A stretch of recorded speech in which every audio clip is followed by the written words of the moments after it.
Hi guys, I'm back, and now we are about 2-ish months away from the move, and we're starting to think about getting things ready to pack up. And so a big part of that, of course, is sorting, separating, and organizing. And right now I know that my son's toy bins are a big old jumbled mess, and I know that there are some toys that have spread out around the house. So yes, his Hot Wheels track and everything is down in the basement play area, but I'm sure in this room we're going to come across some Hot Wheels cars. And so one of the things that I like to do before we start putting stuff into boxes is just taking some time to get things organized. So all of the Legos should be in the basement. In the Lego area, there should be no Legos up here. And he's got his dinosaur collection in this room, so there should be no dinosaurs in the basement. So we're doing a little bit of sorting and separating and organizing as we go. But I like to kind of get a little head start as well. And so what I like to do is go ahead and have my kids choose one or two categories of their toys that they say, yeah, I can live without that for another few months. It's not the end of the world. And I put them in these bags. I specifically use clear plastic bags because my kids are 6 and 8. This might not be necessary for your older kids who get it, but the younger your children are, the more emotional they can get about the move. And so there is something I found about see-through bags that helps calm them down. Once something goes into a cardboard box, for example, it feels like it disappears. And in the last move, when my kids were I think 4 and 5 years old, there was a lot of anxiety. Am I going to see my stuff again? And then, of course, there was also a lot of disagreements. This is just Joshua's. No, this is just Lauren's. No, this is both of ours. We both share it. And so that led me to another strategy I like to use, which are stickers. So my son's into comics right now, and so we got some comic book stickers for him, which are not to be confused with my daughter's mermaid stickers. So as you can see, they look very, very different. It's really clear this is for my son and this is for my daughter. And so when we take whatever category of toy he's going to choose, I don't know what it is yet, and we put it in this plastic bag, we take one of my son's stickers and we put it on the plastic bag. Not only does that mean, yes, this is yours, yes, we're keeping it, we're not getting rid of it, it's not disappearing, it's going to show up in the new house, but what this also accomplishes is it makes his toy collection shrink a little bit. And so if I did one of these bags maybe every week between now and the move, by the time we get to the actual move date, we'll probably have just one box of miscellaneous toys, but it's not going to be the worst, the worst for me is one giant box that is just labeled toys, and it's got some of my sons and some of my daughters, and some of it's going to go in their room and some of it's going to go in the basement, but we're not really sure what the new setup is going to be in the new house, so how do you even know it? I don't like that.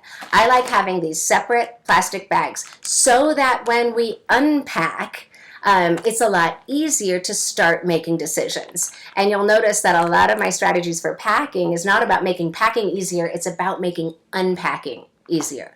When we get to the next house, I can say, okay guys, I want you to choose one plastic bag of toys to take out and start playing with. We're not going to take everything out, we're just going to do one little category at a time.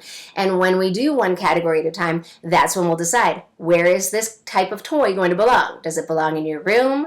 Does it belong in the play area? Let's check the sticker. Is it Lauren's? Is it Joshua's? Or if it's everybody's, we put one of each on there, and that reminds them we already decided when we packed up this is an everybody's set of toys, and that helps to drive the decisions as well. So I am going to bring my son in here in just a minute, and we're actually going to go ahead and dump out his stuff. We're going to sort and organize them, and we're going to get his first baggie. Okay, I'm going to go find him and come back here. All right, buddy, say hi. Hi. Okay, so we dumped out all of his stuff from the 3 bins, and as you can see, we've got more up there to go through. But we're just going to start with what we have here. And what are we looking for right now? My superheroes. That's right. That's what he decided to put in the plastic bag. We're going to put his whole superhero set in here. And while we're finding those and we're sorting and organizing the rest, what are we also kind of on the lookout for?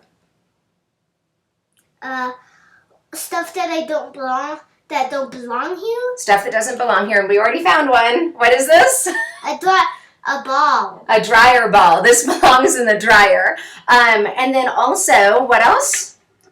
Trash. Trash. And stuff that I don't really want anymore. Exactly. So if he comes across something that he doesn't really want anymore and he wants to donate it, as I mentioned earlier in one of my earlier videos, that we are constantly on the lookout for things that we can declutter and downsize. So I have a donation bin ready. I have the garbage can ready. We've got the plastic bag. I'm about to put the sticker on it, and we are going to go to work.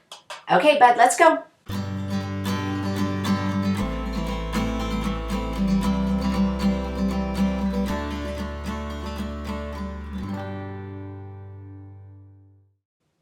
Okay, so we're done, and that took us about 20 to 25 minutes, and we accomplished quite a bit. Everything is perfectly organized now, and we came across a lot of stuff that shouldn't have been in his room in the first place. That is a pile of Legos that needs to go down into the Lego area. And what started out as the donation bin, which does have some stuff in it that he's going to donate, it also became the I want to keep it but it doesn't belong in my room bin. And so as I take this around the house and put things back where they really belong, what will be left are all of the things that he wants to donate. We'll get rid of that, and then I can use this bin when I move on to my daughter's room. And as you can see, he was very successful in choosing one category to scoop up, and this can now go up high in his closet somewhere, up and out of the way, which will make it easier to keep his room clean. And then of course in a couple of weeks when I come back to his room and I tell him, okay, choose one more category of toys to scoop up into a bag, it will be much easier because everything is already separated and organized. So I have a lot more work to do in my daughter's room and some other areas of the house, but hopefully you can see how this will not only make it a little bit easier to pack up, but it'll also make it a lot easier when we get to the next house to start unpacking. And I will come back in a couple of weeks and give you some more tips. Okay, bye.